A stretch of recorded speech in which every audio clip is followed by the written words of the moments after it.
119వ కీర్తన 97 నుండి 104 వచనాలు చదువుకుందాం. 119వ కీర్తన 97వ వచనం నుండి 104వ వచనం వరకు చదువుకుందాం. జగదీష్ వచ్చి చదువుతాడు. కలిసి అనుసరించి ఈ వాక్యాన్ని పలుకుదాం.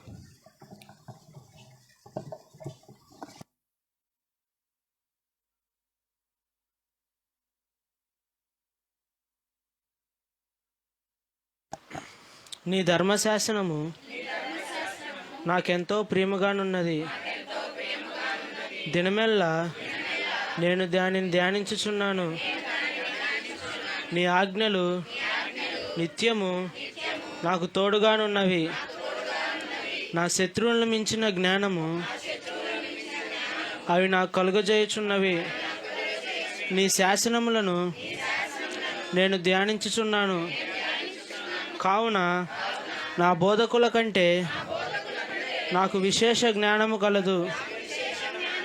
నీ ఉపదేశములను నేను లక్ష్యం చేయుచున్నాను. కావున వృద్ధుల కంటే నాకు విశేష జ్ఞానము కలదు. నేను నీ వాక్యము అనుసరించినట్లు దుష్ట మార్గములన్నిటిలో నుండి నా పాదములు తొలగించుకొనిచున్నాను. నీవు నాకు బోధించితివి గనుక నీ న్యాయవిధుల నుండి నేను తొలగకయున్నాను. నీ వాక్యము నా జిహ్వకు ఎంతో మధురము. అవి నా నోటికి తేనె కంటే తీపిగానున్నవి. నీ ఉపదేశముల వలన నాకు వివేకము కలిగెను. తప్పు మార్గములన్నీ నాకు అసహ్యములాయెను. ఆమేన్. చదవబడిన కీర్తన ప్రభు మన కొరకు ఆశీర్వదించింది గాక. దయచేసి కూర్చోండి. ఇంకా వచ్చే బిడ్డలు ఉంటారు కాబట్టి సర్దుకొని క్రమంగా కూర్చోవాలని ప్రేమతో మీకు తెలియపరుస్తున్నాం.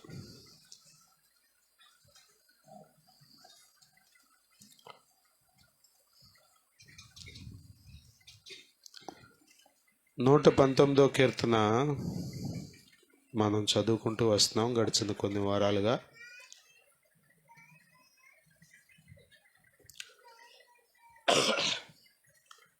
దేవునికి స్తోత్రం. హల్లెలూయా. ప్రభువైన యేసుక్రీస్తు నామములో మీ అందరికీ వందనాలు. ఈ పునరుత్థాన ఆరాధనలో ఉన్నటువంటి ప్రతి ఆశీర్వాదం ప్రతి ఒక్కరూ అనుభవించుదురుగాక.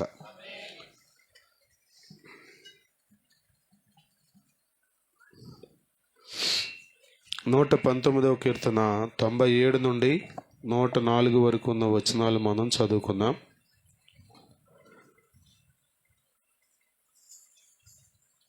ఈ 119వ కీర్తనలో ఎక్కువ భాగం దేవుని వాక్యం, దేవుని ఉపదేశం, దేవుని ధర్మశాస్త్రం, దేవుని ఆజ్ఞలు, వీటిని గురించి మనం అనేక సార్లు చదువుతూ ఉంటాం.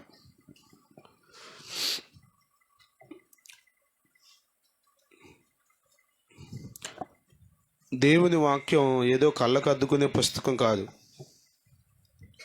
కదా. కొద్దిమంది బైబిల్ అంటే కళ్ళకు అద్దుకుని కదా, ఎట్ట అద్దుకుని అట్లా అక్కడతోనే సరిపెట్టుకుంటారు. దేవుని వాక్యం మన జీవితాలకు చాలా అవసరమైంది, చాలా అవసరమైంది. దేవుని వాక్యం లేకుండా మనము సరైన త్రోవలో నడవలేము. సరైన రీతిలో మన జీవితాన్ని జీవించాలంటే ఖచ్చితంగా వాక్యం అవసరం. వాక్యం ఏది మంచి, ఏది చెడు, ఏది మేలు, ఏది కీడు, ఏది క్షేమం, ఏది నష్టం, ఈ గ్రహింపు వాక్యం ద్వారా మాత్రమే మనం కలిగి ఉంటాం, పొందుకుంటాం. కాబట్టి తప్పనిసరిగా వాక్యాన్ని చదవాలి.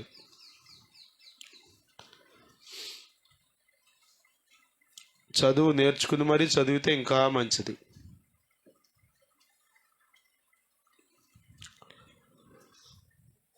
కొద్దిమంది రిటైర్ అవ్వకముందే రిటైర్ అయిపోతారు. అంటే వాళ్ళు రిటైర్ అవ్వలేదు, ఇంకా ఏజ్ రాలేదు, 62 years, కానీ మానసికంగా ముందే ఇంకేమన్నా అది అయిపోయింది, 50 వచ్చేసింది, ఇంకా 12 ఏళ్ళు ఉంది. కానీ ఈ 12 ఏళ్ళు ఎలా చేస్తారంటే ఏదో బ్రతకాలి కాబట్టి తిరగాలి కాబట్టి అన్నట్లుగా ఉంటారు. అట్లా కాదుగా. కొద్దిమంది అంతే, ఇక అంతా అయిపోయింది అన్నట్లుగా కదా, ఇక ఏదో చచ్చిపోతాం రేపే అన్నట్లుగా, ఈ పూటే అన్నట్లుగా ఇక అన్నీ వదిలేస్తారు. చదవటం నేర్చుకోరు, వాక్యం చదవరు, దేవుని ఆజ్ఞల మార్గంలో నడవడానికి ఇష్టపడరు. ఎవరు చూసి వచ్చాడులే ఎంత అన్నట్లుగా. గమనించండి, భక్తుడు కీర్తనకారుడు అంటున్నాడు, దేవుని వాక్యం వలన నాకు జ్ఞానం వచ్చింది. 104వ వచనం, నీ ఉపదేశము వలన నాకు వివేకము కలిగెను, తప్పు మార్గములన్నీ నాకు అసహ్యములాయను. నీ ఉపదేశము వలన నాకు వివేకము కలిగెను, తప్పు మార్గములన్నీ నాకు అసహ్యములాయను.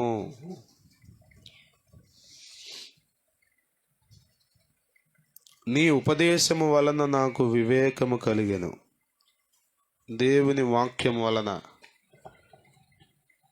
దేవుని ఆజ్ఞల వలన, దేవుని ధర్మశాస్త్రం వలన. ప్రసంగాలు ఎందుకు చెప్పండి? నీకు వివేకం కలిగించటం కొరకు, నీకు జ్ఞానం కలిగించటం కొరకు.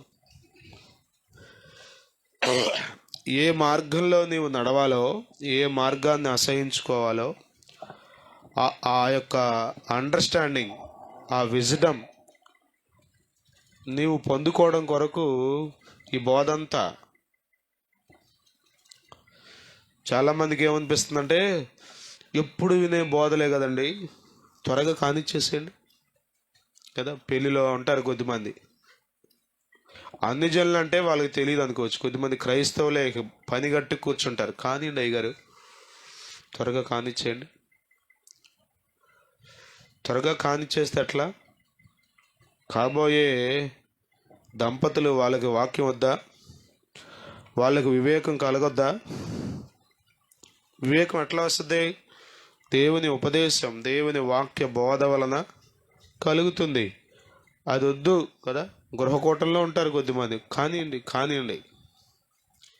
ప్రతిసారి ప్రతి చోట ఉంటారు కొద్దిమంది సాతాను దూతల్లాగా. పేరుకు బాప్తిజం పొందారు, రక్షణ పొందారే కానీ వాళ్ళు సాతాను యొక్క దూతలు. వాక్యం ముగించండి అనేవాడు అపవాది సంబంధి, గుర్తుపెట్టుకోండి. తర్వాత నిమిషం నువ్వు చచ్చిపోతావు, ఏం చేస్తావు? అప్పుడేం కానిస్తా? అప్పుడు కానిచ్చేదేముంది? కానిచ్చేదేం ఉండదు. కాబట్టి వాక్యం చాలా అవసరం. వాక్యం వలన ఏం జరుగుతుందంటే నీకు వివేకం కలుగుతుంది. ఏం కలుగుతుంది? ఏంటి వివేకం అంటే? చెప్పండి, ఏది సరైన మార్గమో నీకు అర్థమవుతుంది. మన గృహకూటంలో మనం నేర్చుకున్నాం, మనం నడిచే మార్గం అంతా మనకు సరైనదిగానే కనబడుతుంది. మనిషికున్న బలహీనత ఇది కదా. మీరు చేసే పని మీరు సమర్థించుకుంటూ 100 మాటలు చెప్తారు, ఎందుకంటే మనిషికున్న బలహీనత అది. కానీ వాక్యం విన్నప్పుడు, వాక్యం అర్థమైనప్పుడు నీకు వివేకం కలుగుతుంది. ఆ వివేకం ఏం చేస్తుందంటే, ఇది అసహ్యమైంది, ఇందులో నుండి తొలగిపోవాలి, ఈ మార్గం సరైనది కాదు, ఇది తప్పు మార్గం అనేటువంటి అవగాహన నీకు వస్తుంది. దేవుని స్తోత్రం.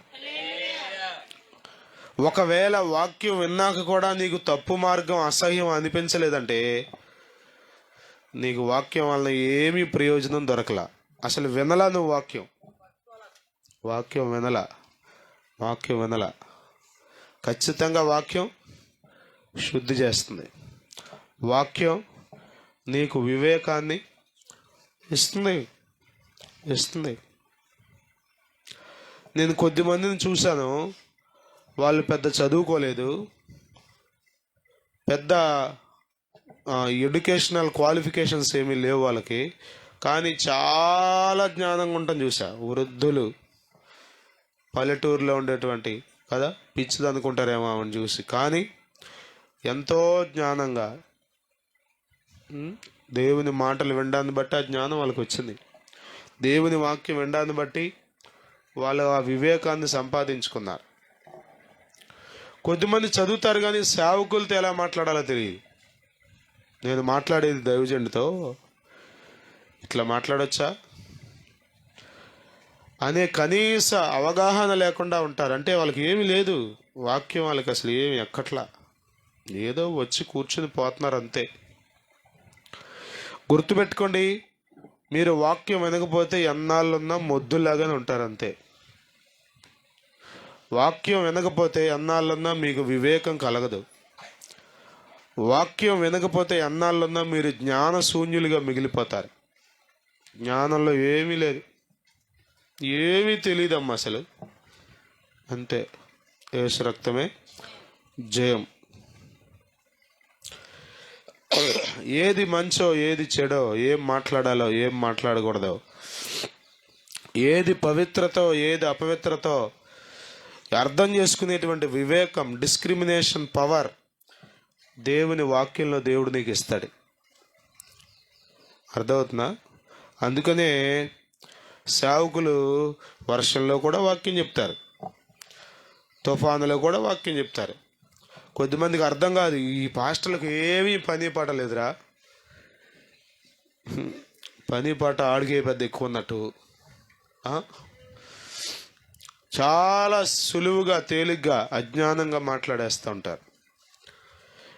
సేవకుడు బోధించేది ఎందుకో తెలుసా? నీకు వివేకం కలుగుతుందని, తప్పు మార్గాన్ని అసహించుకుంటావని, వ్యర్థమైన మార్గాల్లో పోకుండా నీ జీవితాన్ని జాగ్రత్తగా కాపాడుకుంటావని. బోధ తేలికైంది అంటే నీకు వాక్యోపదేశాలు నీకు చాలా చౌకగా తేలిగ్గా చులకనగా అనిపించింది అంటే నీవు అజ్ఞాన అంధకారంలో ఉన్నావని గుర్తుపెట్టుకోవాలి. వాక్యం తేలిగ్గా అనిపిస్తుంది నీకు, ఒక్కొక్క మాట గట్టిగా పట్టుకున్నావా? వాక్యం పట్టుకున్నావా? ఇక్కడ అంటున్నాడు 100వ వచనంలో, నీ ఉపదేశములను నేను లక్ష్యము చేయుచున్నాను. లక్ష్యం అంటే ఏంటి? దాని మీదే గురి పెట్టుకున్నా.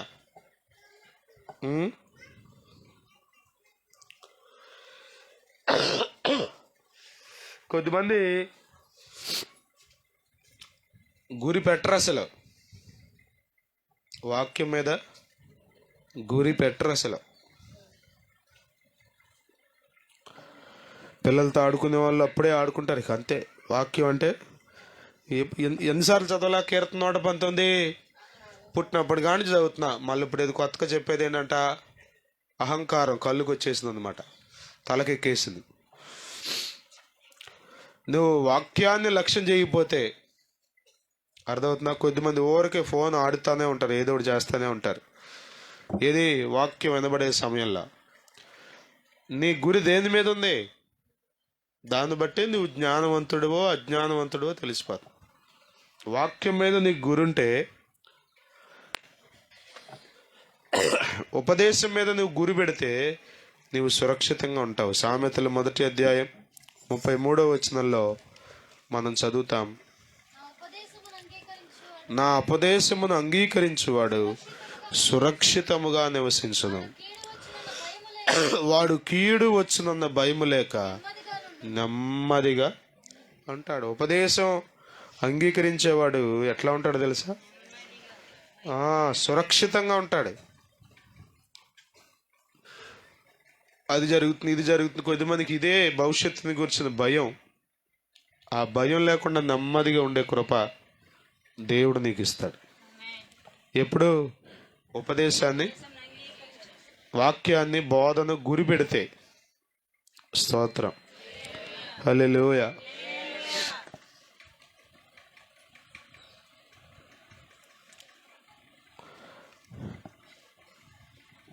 వాక్యం చెప్తా ప్రసంగికుడు నిద్రపోతాడా? చెప్తా నిద్రపోయే పాస్టర్ గారిని ఎప్పుడని చూసారా? ఆత్మలో తీవ్రపడి విస్తరించి అర్ధరాత్రి వరకు మాట్లాడుతున్నాడంట పౌలు గారు.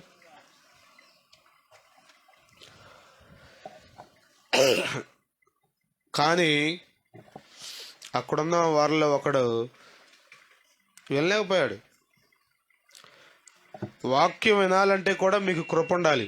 దేవుని దగ్గర ప్రార్థన చేసుకోవాలి. ప్రభువా, ఇదిగో ఆదివారం ఆరాధనకి వెళ్తున్నా, కీర్తనల వాక్యం చెప్తారు, తర్వాత వాక్యం చెప్తారు. 2 వాక్యాలు ఒక్క వక్షం కూడా, ఒక్క పదం కూడా మిస్ అవ్వకుండా, నా దృష్టి అటు ఇటు పోకుండా వాక్యం వినే కృపివయ్యా అని ప్రార్థన చేసుకుని సిద్ధపడి వచ్చి కూర్చోవాలి. అర్థం. భోజనానికి ఎట్ట వచ్చి కూర్చుంటారు?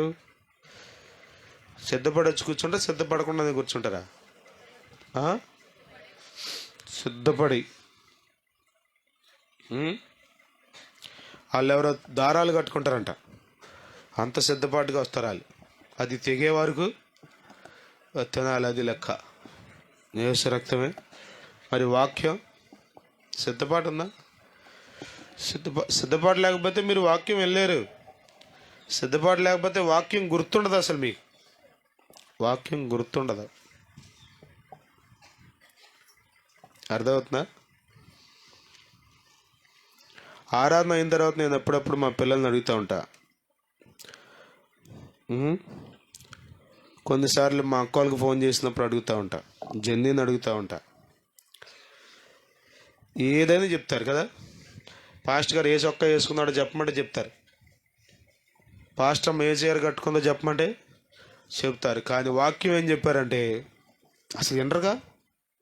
దాని మీద అసలు దృష్టే లేదుగా. అందుకని ఇంకా తెలివి తక్కువగా అట్టాగే బతుకుతున్నావుగా.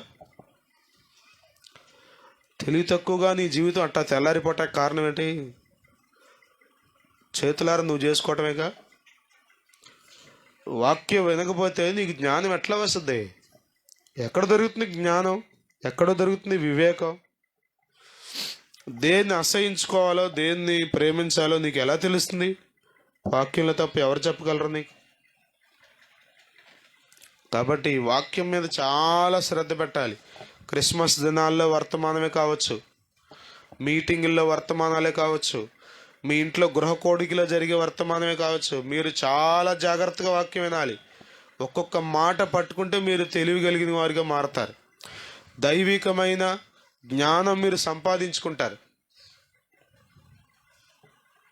అరే ఏం చదువుకుంది అమ్మాయి భలేగా ఉంది కదా. కొద్దిమందికి చాలాసార్లు నేను చెప్తాను, కనీసం ఎట్లా వస్త్రధారణ కలిగి ఉండాలో, మందిరానికి వచ్చి ఎలా కూర్చోవాలో కూడా తెలియదు ఎన్ని సంవత్సరాలు వచ్చినా. ఎందుకంటే ఏం వినరు, అసలు ఏమీ వినరు.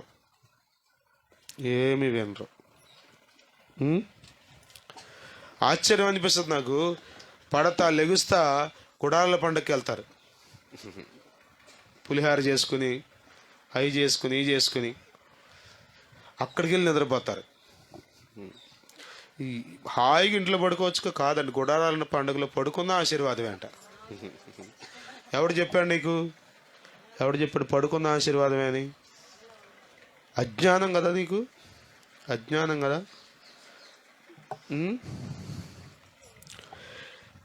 కొద్దిమంది వాక్యం ప్రకటించే సమయంలో తిరుగుతూ ఉంటారు ఆ కొట్లంట, ఆ జీడీలు.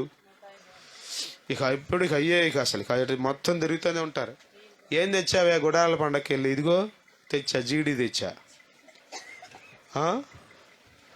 నీ బతుకు ఏమైపోద్ది అర్థమవుతుందా? శ్రేష్టమైన సంపద, అమూల్యమైన సంపద లాంటి దేవుని వర్తమానాలను వదిలిపెట్టి జీడీలను తిరగడం ఏంటి? దెయ్యం బట్టి కాకపోతే నీకు అర్థమవుతుందా? అందుకని పని చేసేవాళ్ళు కూడా, ఉదాహరణకి మనం మీటింగ్ జరిగిస్తున్నాం, పని చేసేటప్పుడు కూడా మీ చెవులు 2 వాక్యం మీద ఉండాలి. దైవజనుడు ఏం చెప్తున్నాడు. ఒకసారి నేను చెప్పేది వాక్యానుసారమో కాదో గమనించుకోండి. అలా మీరు వాక్యానుసారం కాకపోతే పక్కన పెట్టండి, నా మాటలైతే పర్లేదు. దేవుని ఉపదేశాలు లక్ష్య పెట్టాలి, గురి పెట్టాలి. అప్పుడు మీకు జ్ఞానం దొరుకుతుంది. తప్పు మార్గాలను అసహించుకుంటారు. జ్ఞానం అంటే ఏంటో తెలుసా? నువ్వు నడిచే మార్గం నీకు అర్థమైపోతుంది, నువ్వు మాట్లాడే మాట నీకు అర్థమైపోతుంది, నువ్వు చేసే నిర్ణయాలు నీకు అర్థమైపోతాయి. అది తప్పో శ్రేష్టమైందో.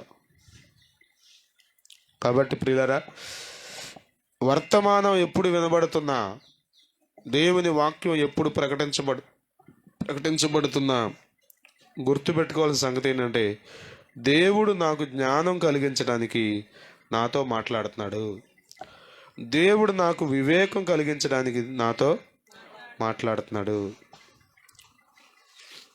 సొలొమోనును పిలిచి దావీదు మరణకాలం సమీపించినప్పుడు కూర్చోబెట్టి ఒక తండ్రిగా చాలా బాధ్యతగా కుమారుడికి చెప్పాడు, నానా నేను వెళ్ళిపోతున్నా, దేవుడు నన్ను ప్రేమించి నాకు ఇదంతా ఇచ్చాడు, దీని అంతటిని తీసుకొచ్చి నీ చేతుల్లో పెడుతున్నా. నా దగ్గర ఎంతోమంది కుమారులు ఉన్నారు, కానీ నీ చేతుల్లో పెడుతున్నా. దీన్ని జాగ్రత్తగా కాపాడు, కుడి ఎడమలకు తొలగిపోమాకు, దేవుని మార్గాల్లో నడువు. దేవుడు నీకే కాదు నీ బిడ్డలకు కూడా తర్వాత దీన్ని కొనసాగింపజేస్తాడు అని చాలా విషయాలు సొలొమోనుకు దావీదు రాజుల గ్రంథం 2వ అధ్యాయంలో చెప్పాడు. సరే నాన్న అన్నాడు, కానీ చెప్పండి, సొలొమోను అంత యోగ్యంగా నడుచుకున్నట్టుగా మనం చూడం. పరిపాలన చేయవలసిన సొలొమోను ఆడపిల్లల చుట్టూ తిరుగుతున్నాడు.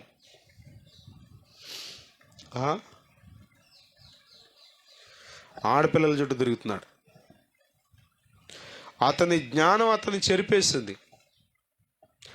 కళ్ళకు ఏది నచ్చితే అదంట రానివ్వమంటమే అంట. రాజుగారు తలుచుకుంటే ఏం కొదవా, అట్లా కోరుకున్నాడు. చివరికి వచ్చి అంటాడు, అంతా వ్యర్థం, అంతా వ్యర్థం. వ్యర్థం ఎందుకైంది? వ్యర్థం ఎందుకైంది? వివేకం లేకుండా ప్రవర్తించావు, బోధ వినలా. తండ్రిని కూర్చోబెట్టి చెప్పాడుగా, వినొచ్చుగా. అందుకనే సొలొమోను తర్వాత రాజ్యం 2 ముక్కలైపోయింది. సొలొమోను కుమారుడికి 2 గోత్రాలు మిగిలినాయి. కారణం ఏంటి? మాట, దేవుని వాక్యాన్ని వినకపోవడం కదా. పెద్దవాళ్ళు చెప్పిన మాట, బోధకులు చెప్పిన మాట వినకపోతే ఎట్లా దీవించబడతావు? నాకు తెలుసు అనుకోవడమే పెద్ద సమస్య. అసలు నేను వినవసరం లేదు, నేను చాలా సంవత్సరాల నుండి బైబిల్ చదువుతున్నాను. You are a fool, you are a fool. నువ్వు బుద్ధిహీనుడివి. నాకు అంతా తెలుసు అనుకుంటే నువ్వు బుద్ధిహీనుడు. నీకంటే బుద్ధిహీనుడు ఇంకోటి లేడు. ఒకే వర్తమానం 10 సార్లు అయినా సరే నువ్వు వినొచ్చు. మాసిలామణి గారి చిన్న చిన్న వర్తమానాలు ఉంటాయి. సఫలత అనే వర్తమానం ఒక 10 నిమిషాలు, 7 నిమిషాలు, 8 నిమిషాలు ఉంటాయి. ఏబి మాసిలామణి గారు, మీరు విని చూడండి, యూట్యూబ్లో కొడితే వస్తాయి ఏబి మాసిలామణి గారి మెసేజ్. ఒక్కొక్క మాట ఎన్నిసార్లు విన్నా ఇంకా మరలా. ప్రియులారా, వాక్యం లేకుండా మీరు తెలివి కలిగిన వాళ్ళు, వివేకం కలిగిన వాళ్ళు అవ్వాలనుకోవడం అది వృధా ప్రయాస. అవ్వలేరు. దేవుని ఉపదేశం చాలా అవసరం, వాక్యం. అందుకని మీరు వాక్యం వినబడేటప్పుడు జాగ్రత్తగా వినాలి. తోటి వారిని కూడా కూర్చోబెట్టి జాగ్రత్తగా వినవాలి. అన్నీ అప్పుడే చేస్తారు కొద్దిమంది కదా. చెప్పాను, పిల్లలతో ఆడుకుంటూ ఉంటారు. సరే కూటమయ్యాక ఆడుకోమ్మా మీ ఇష్టం అంటే అప్పుడు అసలు చాలా బిజీ. అసలు వచ్చిందే ఎందుకోసం వాడికి. అందుకనే నీ మూలానే వాడికి ఆరాధన ఎందుకంటే 20 నెలలు అయ్యేది. నీ దగ్గర ఉండటమే వాడికి 20 నెలలు అవుతాయి అంతే. ఎందుకని? ఆ బొడ్డోడిని అడ్డం పెట్టుకుంది వాక్యం వల్ల, కాబట్టి ఆ ఇబ్బంది ఆడు పడతాడు. నీకేముంది, నీకు ఈ రోజు నెలైనా లెక్క చేయవు, అందుకని నిన్ను వదిలేశాడు దేవుడు. చాలాసార్లు మనం చేసేది అది, ఏదో ఒకటి కాలక్షేపం. కొద్దిమంది ఊరికే మాట్లాడుతూనే ఉంటారు. ఏముంటాయి చెప్పండి మాటలు వాక్యం మీద పడుతుంటే? అంటే లెక్కలేదు, నాకు తెలివద్దు, నాకు జ్ఞానం వద్దు, నేను ఇట్లా మూర్ఖంగానే అవివేకంగానే నా బ్రతికిట్ట తెల్లారిపోవాలి అనుకున్నావు నువ్వు, అంతే. ఇంకా అంతకుమించి ఏం జరుగుతుంది నీకు? ఇక్కడ నిలబడి ఎవరు బోధించినా అర్థమవుతుందా? కొద్దిమందికి ఎలర్ట్ ఎప్పుడు వచ్చేస్తుందో తెలుసా? అటెన్షన్లోకి వచ్చేస్తారు. ఎప్పుడు తెలుసా? పెద్ద పాస్ట్ గారు వచ్చారండి, ఇక అప్పుడు అటెన్షన్. పెద్ద పాస్ట్ గారండి, చిన్న పాస్ట్ గారండి, మాట్లాడేవాడు దేవుడు, మాట్లాడేది దేవుని వాక్యం. ఇక అందులో ఏమీ లేదు. అర్థమవుతుందా? అందులో ఏమీ లేదు. నీ దృష్టి దేవుని వాక్యం మీద ఉంటే, సేవకుడి మీద కాకుండా వాక్యం మీద ఉంటే, వాక్యం నీకు అర్థమవుతుంది. తద్వారా నీవు తెలివిని, జ్ఞానాన్ని, వివేకాన్ని సంపాదించుకుంటావు. సొలొమోను కంటే జ్ఞానం కలిగిన వాడు ఎవరు లేరు. అంత జ్ఞానాన్ని దేవుడు ఇచ్చాడు. కానీ అతని జ్ఞానం అతన్ని తప్పు మార్గాన్ని అసహించుకునే స్థితికి తీసుకెళ్ళా. ఏది తప్పో అందులోనే ఆనందించి అట్లాగే జీవితం అంతా వ్యర్థంగా పాడు చేసుకునేటట్లు చేసింది. కాబట్టి ప్రియులరా, వాక్యం నీకు జ్ఞానం ఇస్తుంది, వాక్యం వల్ల నీకు వివేకం కలుగుతుంది. అందుకని వాక్యాన్ని తేలిక తీసుకోవద్దు. వర్తమానం అయిన తర్వాత ఇంకా వర్తమానంలో నుండి ఒక్కొక్క మాటను మీరు తీసుకోండి, వినండి, మరలా జ్ఞాపకం చేసుకోండి, మరలా ధ్యానించండి. అంటాడు, రాత్రి జాములు యందు క్రొవ్వు మెదడు దొరికినట్లుగా నాకు నా ప్రాణం ఆనందిస్తుంది అన్నాడు. వాక్యంలో ఉన్న టేస్ట్ నేను అనుకుంటాను 100కి 90 మందికి ఇంకా క్రైస్తవులకి తెలియట్లా. 90 మందికి తెలియట్లా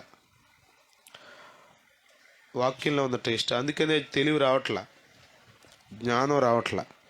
ఎట్లా మాట్లాడాలో తెలియదు కదా, పెద్దలతో ఎలా మాట్లాడాలో తెలియదు, ఇంకొకటితో ఎలా మాట్లాడాలో తెలియదు, తోటి కోడలతో ఎలా మాట్లాడాలో తెలియదు, భర్తతో ఎలా మాట్లాడాలో తెలియదు, పిల్లలతో ఎలా మాట్లాడాలో, హౌ టు అప్రోచ్ అనేది తెలియదు. ఏది పడితే అది మాట్లాడేస్తాడు. వాళ్ళ హృదయాలు గాయమైపోతాయి. అయినా కానీ ఏదో పెద్ద తెలివైన అనుకుంటాడు. వాక్యాన్ని మీరు ప్రేమించేవారైతే, వాక్యం మీద లక్ష్య పెట్టేవారైతే మీకు దేవుడు జ్ఞానం ఇస్తాడు. ఈ జ్ఞానం మీ మార్గాల్లో మీకు వెలుగునిస్తుంది. ఈ జ్ఞానం మీ జీవితాన్ని వెలిగిస్తుంది. ఈ జ్ఞానం మీ జీవితాలకు ప్రయోజనకరంగా ఉంటుంది. కాబట్టి ఉపదేశాన్ని ఎన్నడూ త్రోసివేయకండి, వాక్యాన్ని ఎన్నడూ తేలిగ్గా తీసుకోకండి. గృహకూటం జరుగుతుందా మీ ఇంట్లో? ఒళ్ళంతా చెవులు అన్నట్టుగా పెట్టుకుని వాక్యం వినండి. ప్రభు మిమ్మల్ని దీవిస్తాడు. దేవుని జ్ఞానం మీరు పొందుకుంటారు. చాలా చాలా వ్యత్యాసంగా మీ జీవితం కనబడుతుంది. వాక్యాన్ని లక్ష్య పెట్టి చూడండి. వాక్యాన్ని నిర్లక్ష్యం చేసి, చాలామంది చేసేది ఏంటంటే వాక్యాన్ని తృణీకరించి మిగతా అన్నిటినీ జాగ్రత్తగా పట్టించుకుంటారు. ఒక చోట అంటాడు, నీ నామం అంతటి కంటే నీవిచ్చిన వాక్యమును గొప్ప చేసి ఉన్నావన్నాడు. 5:24 యెషయా గ్రంథం చదవండి. యెషయా గ్రంథం 5:24. సైన్యములకు అధిపతియగు యెహోవా యొక్క ధర్మశాస్త్రమును నిర్లక్ష్యపెట్టుదురు. దేని నిర్లక్ష్య పెడతారంట? యెహోవా యొక్క ధర్మశాస్త్రమును నిర్లక్ష్యపెట్టుదురు. ఇశ్రాయేలు యొక్క పరిశుద్ధ దేవుని వాక్కును తృణీకరించుదురు. అగ్ని జ్వాల కొయ్య కాలును కాల్చివేయినట్లు, ఎండిన గడ్డి మంటలో భస్మమగునట్లు వారి వేరు కుళ్ళిపోవడం చూసారు ఎప్పుడన్నా? ఆ టెంట దగ్గర నిమ్మ చెట్టు ఉండేది, వీళ్ళు కొద్దిమందికి తెలుసు. చాలా అద్భుతంగా కాసింది నిమ్మకాయలు. అప్పుడు దాని వేరు కుళ్ళిపోయింది. వేరు కుళ్ళిపోతే ఎవడు బాగు చేయగలడా? వేరు కుళ్ళిపోతే. అర్థమవుతుందా మీకు? ఆ పదం ఎంత ఘాటైన పదము. ఎవడైతే వాక్యాన్ని నిర్లక్ష్య పెడతాడో వాడి వేరు కుళ్ళిపోతుందంట. ఇంకేం లేదు, మందిరానికి వచ్చాడమ్మా ఏంటో కానీ చాలా సంవత్సరాల నుంచి మందిరానికి వెళ్ళాడు కానీ వాక్యం నిర్లక్ష్య పెట్టాడు కాబట్టి వేరు కుళ్ళిపోవటమే. ప్రియులారా, వాక్యాన్ని నిర్లక్ష్య పెట్టకండి, వాక్యాన్ని తేలిగ్గా తీసుకోకండి. వాక్యం చాలా విలువైంది, అమూల్యమైన గని. దేవుని వాక్యం అమూల్యమైన గని. ఒక్కొక్క మాట తీసుకోండి. అర్థమవుతుందా? వాక్యం అర్థమైతే క్రిస్మస్లో ఏ డ్యాన్స్ వేయాలో ఏ డ్యాన్స్ వేయకూడదో మీకు అర్థమవుద్ది. వాక్యం అర్థమైతే ఏ పాట పాడొచ్చో ఏ పాట పాడకూడదో మీకు తెలుస్తుంది. వాక్యం అర్థమైతే ఎలాంటి భోజనం చేయాలో ఎలాంటి భోజనం చేయకూడదు, ఎలాంటి వస్త్రాలు కట్టుకోవాలి ఎలాంటి వస్త్రాలు కట్టుకోకూడదు, ప్రతి చిన్న విషయం మీకు బోధించబడుతుంది వాక్యం వింటే. అందుకే అంటాడు, శత్రువులకు మించిన జ్ఞానం, బోధకులకు మించిన జ్ఞానం, వృద్ధులకు మించిన జ్ఞానం దేవుడు నాకు ఇచ్చాడన్నాడు. ఎప్పుడు వాక్యాన్ని లక్ష్య పెడితే. వాక్యాన్ని నిర్లక్ష్య పెడితే కాదు సుమా, వాక్యాన్ని లక్ష్య పెడితే. వాక్యాన్ని లక్ష్య పెట్టండి. నా మట్టుకు నా జీవితంలో ఒక్క మాట కూడా సరదాగా కాలక్షేపంగా ఇక్కడ నిలబడి చెప్పడానికి ఇష్టపడలా. ఎందుకంటే నేను రెండింతల తీర్పు పొందాలి దేవుని దగ్గర. ఇది పరిశుద్ధ దేవుని మందిరం, ఇది పరిశుద్ధ దేవుని వాక్యం. ఆయన తీర్పు తీర్చేవాడు. కాబట్టి వాక్యాన్ని లక్ష్య పెట్టండి, వాక్యం మీద మీ మనసు పెట్టండి. ప్రభు మీకు తెలివిస్తాడు, జ్ఞానం ఇస్తాడు, వివేకం ఇస్తాడు. ప్రభు అట్టి కృప మనకు అనుగ్రహించునుగాక. ఈ కీర్తన ప్రభు మన కొరకు ఆశీర్వదించునుగాక. ఆమేన్.